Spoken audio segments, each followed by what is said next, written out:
Hi. Hi, I'm Dwane Thomas, author of Visual Latin, and I'm here to give you some good reasons to study Latin. But before I give you good reasons, I want to give you a bad reason. Mark Twain, a famous American author, one time said, "By all means, learn another language. It will not make you any smarter, but everyone will think that you're smarter." I knew growing up that I needed that. I'm not afraid to admit that I'm not the sharpest elevator in the ocean.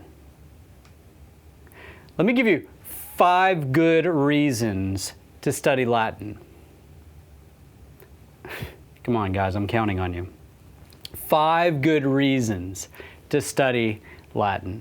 Number 1, if you're a kid watching this, here's a good reason for you to study Latin. Your parents are probably making you study Latin. But think about it. If you're a kid, you're not doing much right now, right? You watch cartoons, you read some books, you hang around the house.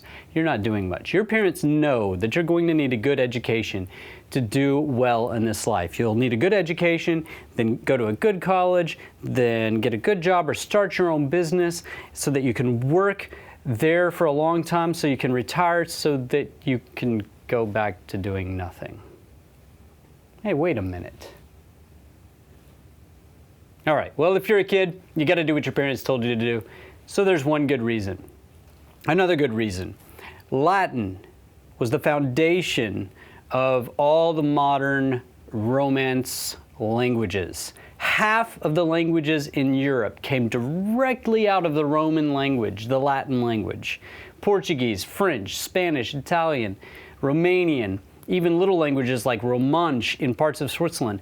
All of these languages came out of the Roman language. The Romans conquered a good chunk of 3 continents. They conquered part of Asia, they conquered part of Africa, and they conquered almost all of Europe. And wherever they went, they left their roads, they left their structure of government, they left their language. And when the Roman government went away, the language stayed, and it became the foundation, particularly in Western Europe, it became the foundation for so many of those languages. Over half of the languages in Europe come right out of Latin. So if you know Latin, you have a door into those languages. Now, a lot of my students say to me, "Wait, Mr. Thomas, shouldn't I just learn French if I want to learn French?" And my answer to that is yes. If you know you want to learn French, go learn French. In fact, turn this video off. But if you're still here, maybe you don't know which language you want to learn. Maybe you're interested in French and Spanish and Portuguese or Italian, and you can't make up your mind. Well, if you've got the time and you're young, study Latin, because then jumping from Latin to any of those languages is an easy feat. You know what? I shouldn't say it's easy. It is easier. Learning a foreign language is never easy, but it can be easier. And if you've already learned Latin, you've cleared the path. So there's 2 good reasons. If you're a kid, you need to honor your parents and do what they tell you to do anyway. If you want to open the door to a lot of modern languages, learn Latin first. Here's another good reason. If you learn Latin, you've opened the door to a lot of the wisdom of the past. For 1,500 years or so, over 1,000 years, much of the knowledge that we have in our world today was discovered and written about and recorded in Latin. It was the language of medicine. It was the language of science. It was the language of philosophy and religion and history. And a lot of that has not been translated in any other languages. A lot of it still remains untranslated in Latin.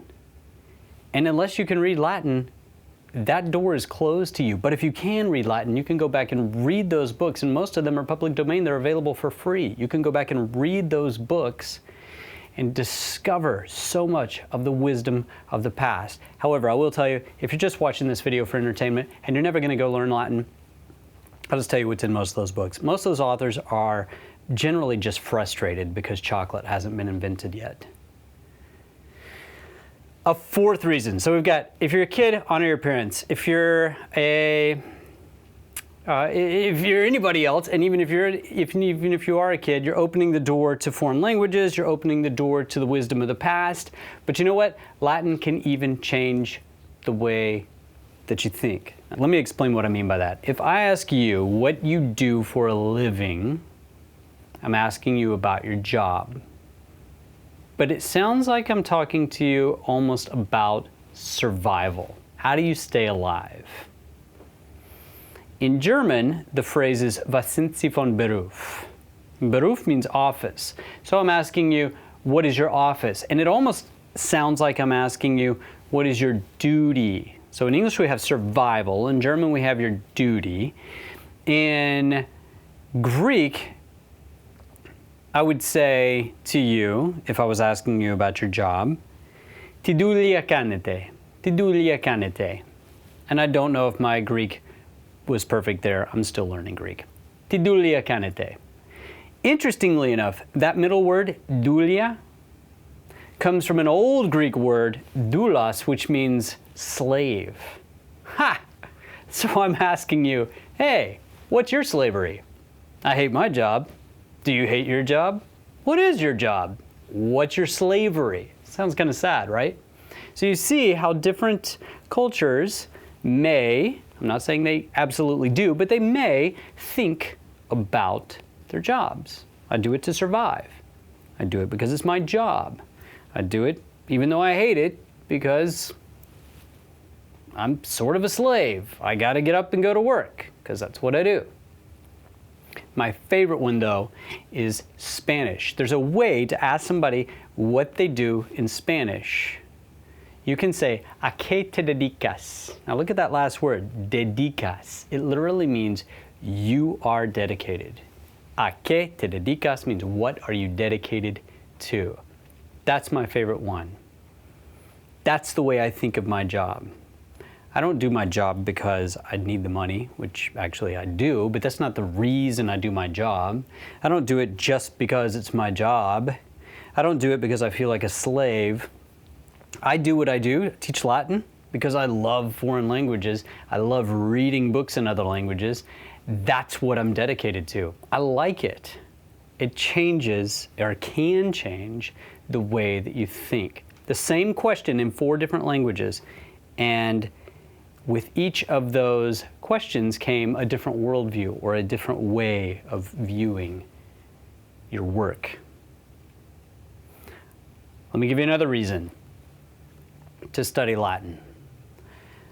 Latin is not the source of English, but Latin influenced English. Latin makes up about 50% of the English language, but it's even more significant than that. Latin makes up about 90% of English's multisyllable words. In English, if you're going to use a big word, chances are you're going to use a Latin word. English draws heavily from Latin. Most of our big words are Latin. Let me give you some examples. If I stick side, C-I-D-E, at the end of an English word, that comes from the Latin word cadere, which means to cut down, to destroy, to kill, to cut off. If I stick side at the end of any English word, then something is going to be killed. This is interesting because we actually get the word decide from this word as well. And if you decide to do something, then you're deciding not to do something else. Again, the language changes the way you think. But it's also where we get words like herbicide, to kill plants, insecticide, to kill bugs, arachnicide, to kill spiders. 2 thumbs way up for arachnicide, by the way. I hate spiders. Pesticide. Oh, by the way, how come none of the bad guys ever use arachnicide to get rid of Spider-Man? Duh. Just throw a can of arachnicide in the room with him.